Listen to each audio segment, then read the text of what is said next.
Assalamualaikum warahmatullahi wabarakatuh. Halo Sobat SMK, kembali lagi bersama saya Rahma Asriati dan rekan saya Daniela Ardita. Saya sudah berada di SMK 1 Sungaraya dan alhamdulillah saya sudah mendatangkan salah satu staf tata usaha yang ada di SMK 1 Sungaraya, yaitu Bapak Ari Bujantoro. Sekarang kita akan mencari Bapaknya secara langsung. Selamat pagi Pak. Selamat pagi, selamat sejahtera kita semua. Apa kabarnya Pak kalau boleh tahu? Alhamdulillah siap walafiat. Pak, Bapak ini kan sebagai tata usaha di SMKN 1 Sungaraya. Kalau tahu Bapak sudah berapa lama ya menjadi tata usaha di sini? Untuk bekerja sebagai tata usaha sudah kurang lebih sekitar 18 tahun. Cuma mutasi ke SMK 1 Sungaraya ini sudah 4 tahun. Oh, lumayan lama juga ya Pak. Ya. Gimana Pak? Boleh nggak saya nanya tentang pribadi Bapak dulu Pak? Bisa kata private network PTP. Nama saya Ari Bujantoro SPD. Dalam hal ini kalau tempat tanggal lahirnya di Kendal 20 September 1980. Pekerjaan saya jabatannya sebagai tenaga pelaksana, jenis jabatannya pengadministrasi kantoran di SMK Negeri 1 Sungaraya. Oh, itu ya Pak. Kalau boleh tahu Pak, Bapak di sini udah punya istri atau belum Pak? Alhamdulillah sudah. Dua putra. Oh, alhamdulillah Pak. Lebih lanjut lagi saya serahkan ke rekan saya, mungkin mau nanya tentang Bapak dulu ya Pak. Oke, silakan. Pak, silakan. Selamat siang Pak. Selamat siang. Di sini saya akan menanyakan tentang tata usahaan. Kalau boleh tahu Pak, unsur apa saja yang ada di dalam administrasi di SMK 1 Sungaraya? Baik, terima kasih. Selamat siang semuanya. Jadi untuk berbicara mengenai tata usaha sekolah ataupun ketata-usahaan di sekolah, berarti kita harus memahami dulu pengertian atau definisi apa itu tata usaha sekolah atau apa itu ketata-usahaan sekolah. Jadi secara sederhana bisa kita artikan bahwa tata usaha sekolah itu adalah suatu bagian atau lembaga pendidikan yang mempunyai tugas melaksanakan kegiatan pengelolaan administrasi ya dengan tujuan agar semua kegiatan-kegiatan yang sekolah itu berjalan dengan baik dan lancar. Adapun pengertian dari ketata-usahaan sekolah itu sendiri adalah suatu rangkaian kegiatan ya pengelolaan organisasi kerja yang diselenggarakan atau dilaksanakan oleh seseorang ataupun kelompok demi terlaksananya suatu tujuan dari ketata-usahaan sendiri. Itu ya, pengertian singkatnya ya. Jadi kalau dikatakan unsur-unsur itu kita mengacu kepada tugas pokok dan fungsi ketata-usahaan itu sendiri. Artinya di dalam ketata-usahaan itu khususnya di administrasi sekolah itu mempunyai beberapa bidang-bidang ketata-laksanaan ya. Jadi ada dua bidang tata laksanaan. Yang pertama adalah tata laksanaan unsur pelaksana, yang kedua adalah pelaksanaan petugas pelayanan.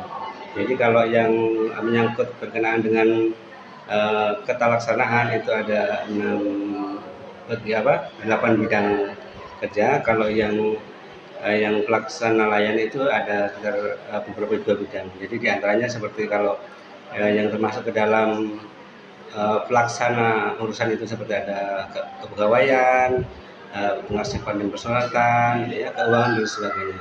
Sedangkan untuk yang berkenaan dengan pelaksana layanan itu seperti penjaga sekolah, penjaga malam, sopir dan sebagainya. Itu ya Pak. Iya. Kalau untuk yang kedua nih Pak, jika ada penyalahgunaan dalam administrasi pendidikan di SMK 1 Sungaraya, bagaimana cara mengatasinya Pak? Iya.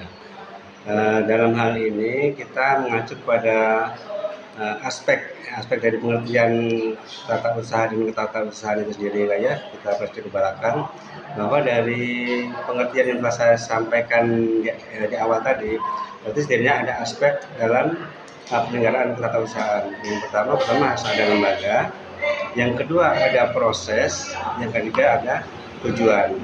Jadi dari ketiga aspek ini ada dua konsep yang mendasari sehingga proses ketatausahaan bisa dilaksanakan. Yang pertama adalah adanya aturan yang mengatur, yang kedua adanya proses yang berjalan dengan baik. Nah, jadi dari dua konsep ini maka untuk mewujudkannya harus ada prinsip-prinsip yang mendasar. Yang pertama adalah seperti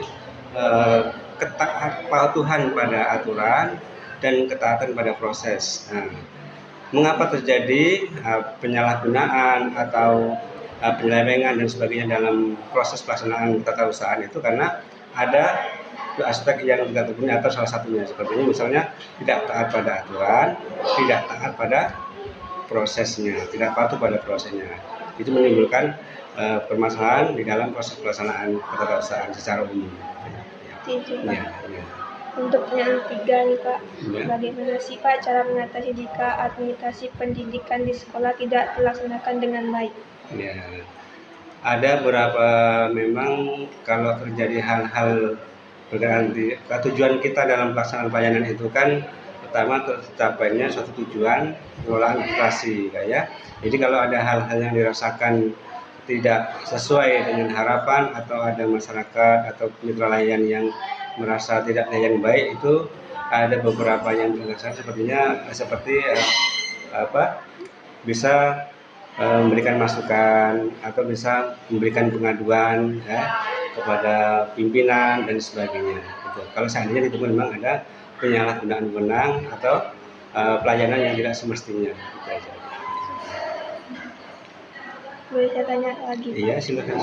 Yang keempat nih Pak, tata usaha meliputi apa saja Pak? Ya, itulah saya sampaikan sebelumnya bahwa di dalam ketatausahaan khususnya di sekolah itu kan ada sub bidang tata usaha, sehingga di dalam sub bidang tata usaha itu bidang kerja itu meliputi ada sekitar 8 standar. Jadi ada bidang keuangan, kepegawaian, ya, administrasi persuratan, bidang kurikulum, ya, kesiswaan dan sebagainya. Itu bidang-bidang yang ada di dalam subbagian tata usaha.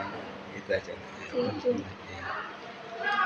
Ini mungkin pertanyaan terakhir tentang tema tata usahaannya Pak. Untuk pertanyaan terakhir, kalau boleh tahu mengapa kegiatan tata usaha sekolah diperlukan di sekolah oleh setiap unit organisasi?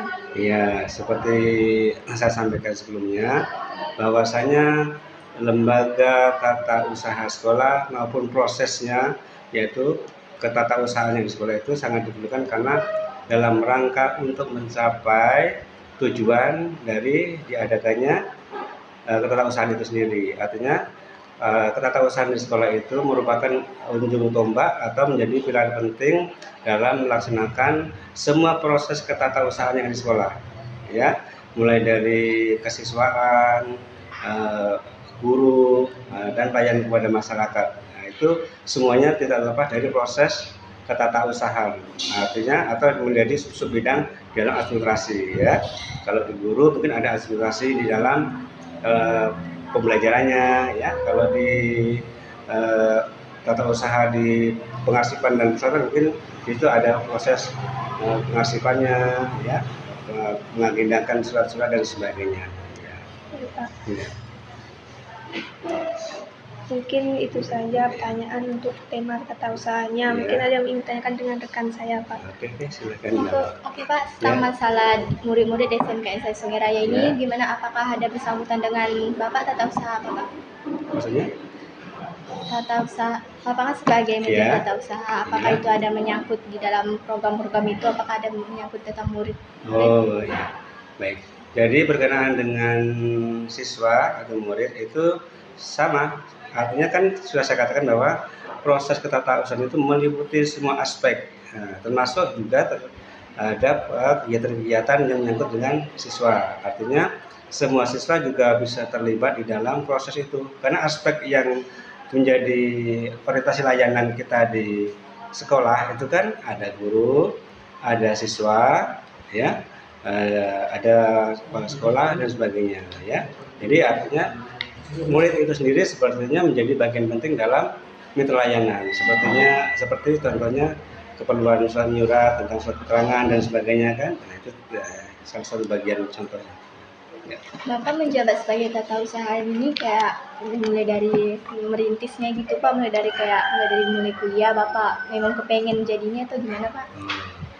Kalau jabatan di subbagian tata usaha itu kan memang dari awal mulai saya bekerja, waktu itu kan memang sudah di tenaga administrasi atau staf tata usaha. Kalaupun kemudian saya melanjutkan di perguruan tinggi itu kan itu saya hanya jurusan keguruan, artinya walaupun saya selesai di pendidikan keguruan, tetapi saya tetap pada posisi di jabatan staf tata usaha, khususnya di perkantoran, itu aja. Ya.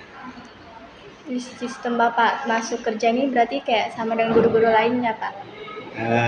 Jamnya gitu? Berbeda. Oh, berbeda. Kalau kami yang di sebagian tata usaha berbeda dengan guru. Nah, kalau kami itu kan terikat dengan jam kerja administrasi, artinya mulai dengan beban kerja 510 itu mulai kalau jadi jam 7.15 berarti sampai jam 15.45 itu jam wajib kerja kami. Oke, Rama, ada lagi mungkin? Ya. Mungkin itu saja dapat kami tanyakan Pak. Sebenarnya terima kasih banyak. Maaf Pak mengganggu waktunya.